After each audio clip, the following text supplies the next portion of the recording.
ಎದುರಿಸಬೇಕಾದ ನನ್ನ ಕರ್ತವ್ಯ ಎಲ್ಲಿ ಮಗ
ಏನು ಹೇಳಿದ್ರು ಕೂಡ ತನತನದಿ ಕೈವೇ ನಾನು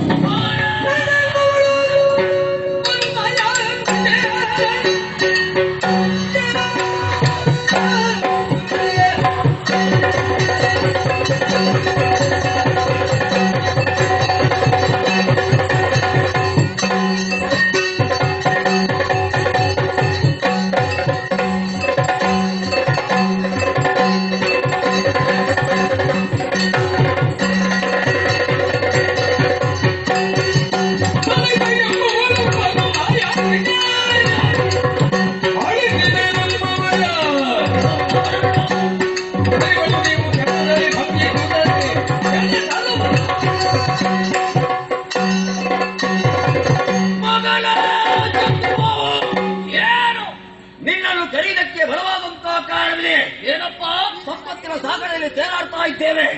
ನಮ್ಮಲ್ಲಿ ಕಡಿಮೆ ಧನಬಲ ಜನಬಲ ಸೇನಾಬಲ ಅಧಿಕಾರ ಬಲ ಎಲ್ಲವನ್ನು ಪಡೆದಿದ್ದೇವೆ. ದೇವರ ಬಲಬಲ ನಮ್ಮಲ್ಲಿ ಕೂಡ 14 ಲೋಕವನ್ನು ಆಳ್ವಿಕೆಯನ್ನು ಮಾಡ್ತಾ ಇದ್ದೇನೆ. ಆದರೆ ಈ ಸಮಯದಲ್ಲಿ ನಮ್ಮನ್ನೇ ಹೋರಾಡೋದಕ್ಕೆ ಬೇಕಾಗಿ ಲಲಿತೆ ಎಂಬ ಆಕೆ ಸಕಲ ಈ ಸೈನ್ಯವನ್ನೇ ಸೇರಿಕೊಂಡು ನಮ್ಮ ಪುರಕ್ಕೆ ದಾಳಿ ಮಾಡಿದ್ದಾರೆ. ಎದುರಿಸಿಗೆ ಹೋದಂತ ನಮ್ಮವರಿರಲಿಲ್ಲ ಕೊಡ್ತಿದ್ದಾರೆ. ಅದಕ್ಕೆ ಬೇಕಾಗಿ ನಿನ್ನನ್ನು ಕಳಿಸಿದ್ದೇವೆ. ಏನು ಇಲ್ಲ ಅಭಿಪ್ರಾಯ ಮಗನ?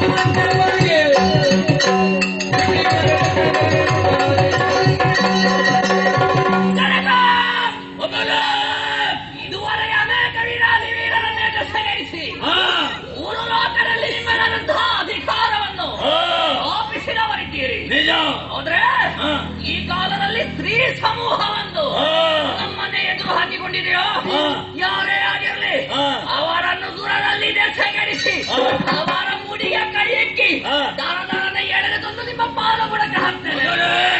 ನೀನಾಡಿದಂತ ಮಾತನ್ನು ಕೇಳಿದಾಗ ಬಹಳ ಸಂತೋಷವಾಯಿತು. ಲಲಿತೆ ಎಂಬಕ್ಕೆ ಬಹಳ ಮಾಯಾವಿ, ಚಿಂತಿಸಬೇಡ. ನಿನ್ನಲ್ಲಿರುವಂತಹ ಮಾಯಕ ಮೂಲಕವಾಗಿ ಆಕೆಯಲ್ಲಿ ಹೋರಾಡು. ಜಯಶೀಲನಾಗಿ ಬಾ. ಹೋಗಿ ಬಾ ಮಗನೇ.